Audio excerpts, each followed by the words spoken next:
Neurocognitive functioning is the way that we think. It's the way that we process information.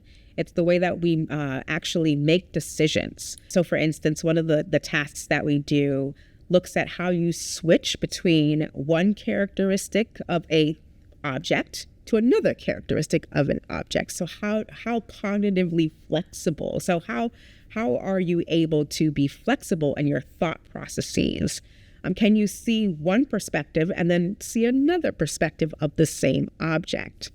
And what they've found is that having this inflexibility, so having this very rigid thought process and being very fixated on a specific thing, so to speak, or a specific perspective, actually is not good when it comes to suicidal behavior. And that's what we found in our own research, is that when you have this rigidity, so to speak, in your thoughts and are unable to see that other side, that it actually does increase your risk for suicidal thoughts and behaviors.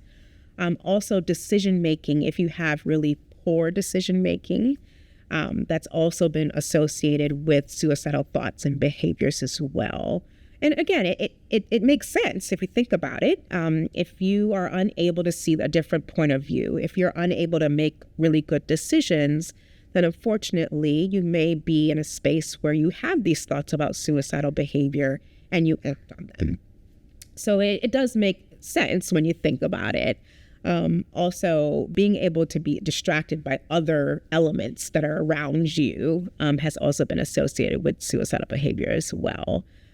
So again, neurocognitive functioning is just a fancy way to say the way how we think and how we make decisions.